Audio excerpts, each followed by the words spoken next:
बच्चों, राम नरेश त्रिपाठी कृत आज हम पथिक कविता का भाव व्याख्या संदर्भ प्रसंग करेंगे। कुछ पद्यांशों से जुड़ते हैं। कल आपको संक्षिप्त परिचय राम नरेश त्रिपाठी और पाठ के विषय में बताया गया था। तो आज पथिक की उसे कवि की उस रचना पथिक की ओर चलते हैं। ये आपके खंड काव्य में से प्रथम सर्ग से ली गई पंक्तियां हैं। पथिक शीर्षक। प्रतिक्षण नूतन वेश बनाकर रंग बिरंग निराला, रवि के सम्मुख थिरक रही है नभ में वारिद माला। नीचे नील समुद्र मनोहर, ऊपर नील गगन है, घन पर बैठ बीच में विचरूं यही चाहता मन है। जैसा कल आपको संक्षिप्त बता रही थी मैं कि कवि क्या चाहता है। कवि स्वच्छंद वातावरण चाहता है। कवि का मन पारिवारिक सामाजिक समस्याओं से दूर हटकर एकांत में जाकर प्रकृति के साथ जुड़कर भाव विचारों से वह उसके सौंदर्य में मुग्ध होकर रचना करता है और अपने मन के भावों को रखता है। बहुत आकर्षित है वह प्रकृति के रूप रंग से। जो सुखद आनंद की अनुभूति उसे प्रकृति से हो रही है वह उसे अन्यत्र दिखाई नहीं देती। इसीलिए वो कह रहा है, प्रतिक्षण नूतन वेश बनाकर रंग बिरंग निराला। हर पल हर क्षण ये प्रकृति ऐसी है, नव नव रूप धारण करती चली जाती है। क्योंकि प्रकृति के जो परिवर्तन हैं वो उसके रूप सौंदर्य को और अधिक निखार देती है। आपने देखा होगा हमारे प्रकृति में मौसम के अनुरूप रंग रूप पेड़ पौधे नदी पर्वत सागर बदलते रहते हैं। तो ऐसे ही रंग बिरंगे रूप को देखकर सौंदर्य को देखकर कवि मुग्ध है और उसके वह वशीभूत हो चुका है। कहता है कि यह अद्भुत सुंदर वेश रंग जो अन्यत्र दिखाई नहीं पड़ता, ये अद्भुत है, निराला है अपने में। रवि के सम्मुख थिरक रही है नभ में वारिद वाला। जो उसने देखा कि सूर्य चमक रहा है आकाश में और सूर्य की किरणें जो पृथ्वी पर आ रही हैं वो उसे ऐसा लग रहा है कि थिरकती हुई हैं, जैसे कोई नृत्य कर रहा हो। और वो चमकती हुई किरणें थिरकती हुई उसे प्रतीत हो रही हैं और कह रहे हैं नभ में वारिद माला। और आकाश की ओर यदि वो दृष्टि डालता है तो वहाँ उसे बादलों की पंक्तियाँ हैं एक माला के रूप में दिखाई देती।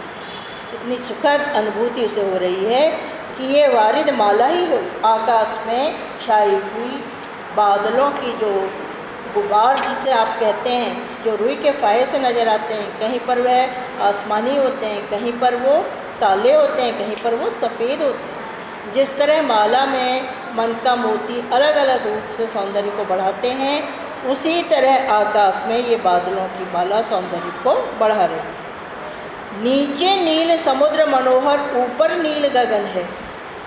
नीचे समुद्र के किनारे वो बैठा है और समुद्र की भी आभा उसे अपनी ओर आकर्षित कर रही है। वो कह रहा है कि नीचे समुद्र का जो जल है वो स्वच्छता के कारण नील वर्ण का दिखाई दे रहा है। वो बहुत ही सुंदर है, मन का हरण करने वाला है। मनोहर शब्द को आप देखेंगे, जो मन को हर लेता है वही मनोहर कहलाता है।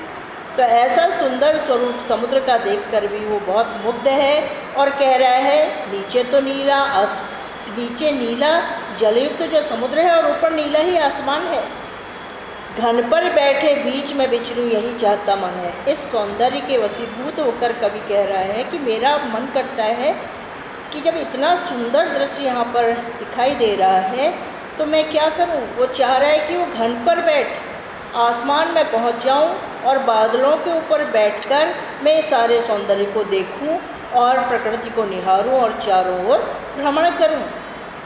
तो उसका मन हो रहा है कि जिस तरह बादल सब जगह पहुंच रहे हैं वो उन बादलों की सवारी करे और उस पर विचरण करते हुए प्रकृति के मनमोहक सौंदर्य को देखे। तो ये यहाँ पर पथिक के प्रमुख जो 4 पंक्तियाँ थी उसके भाव व्याख्या आपको कराई गई है। अब हम इसके काव्य सौंदर्य की ओर चलते हैं। खड़ी बोली आप प्रथम लिखेंगे ही। नई कविता है ये। नई कविता में जरूरी नहीं है कि हर पंक्ति का अंत तुकांत हो या छंद बद्धी हो।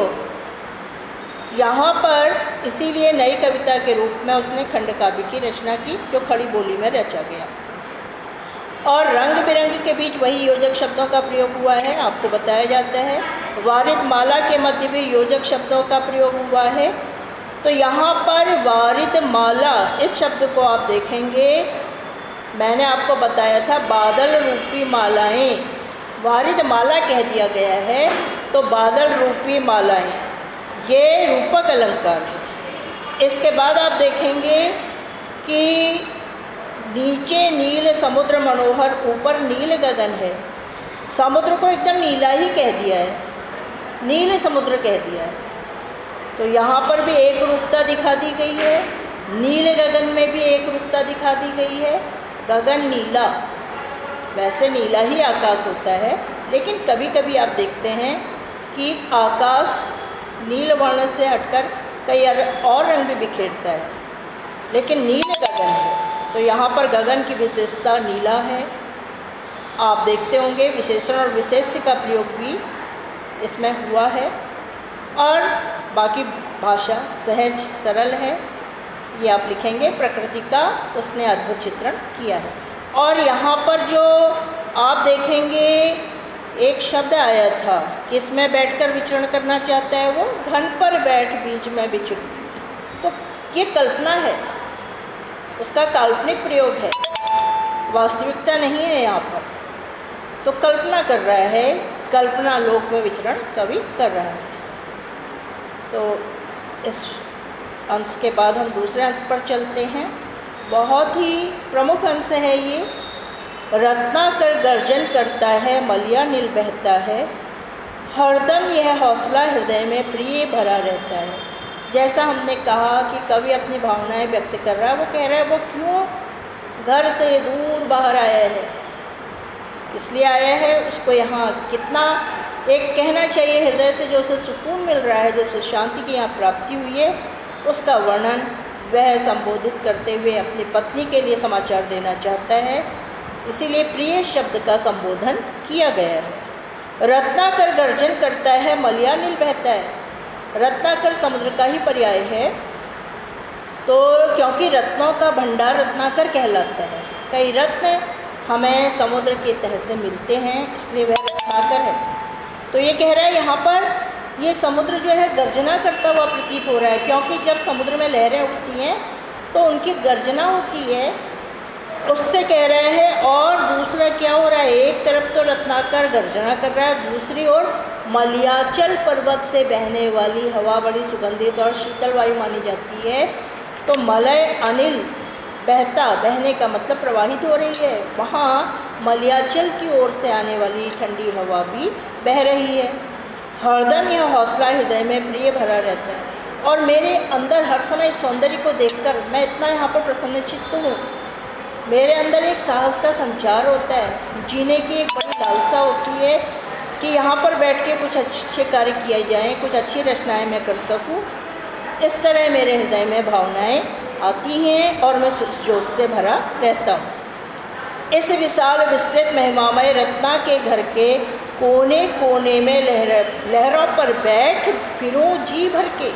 फिर वही बात दोहरा रहे हैं कि इतना विशाल अनंत जिसका ओर छोर अंत दिखाई नहीं देता है, ऐसा विशाल जो यहाँ पर रत्नाकर है, समुद्र है, उसकी महिमा का वर्णन मैं कहाँ तक करूँ। इतना गौरवशाली है रत्नाकर है, उसका घर कहने का मतलब है उसका भंडार तो अक्षय भी है और उसका घर बहुत विशाल है।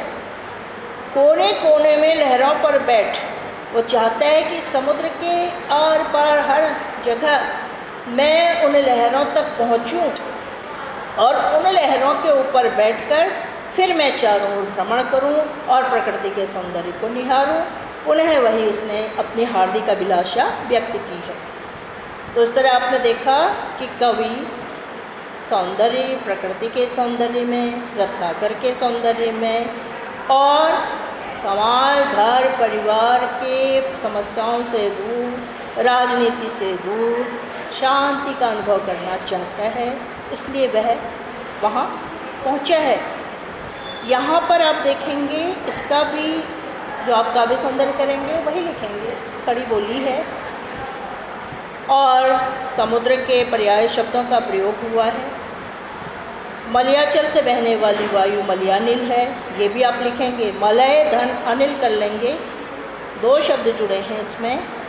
और इसी तरह यहाँ पर उसने फिर से यही कहा है, कल्पना लोक में विचरण कर रहा है और वो तन मन से प्रकृति में रम जाना चाहता है।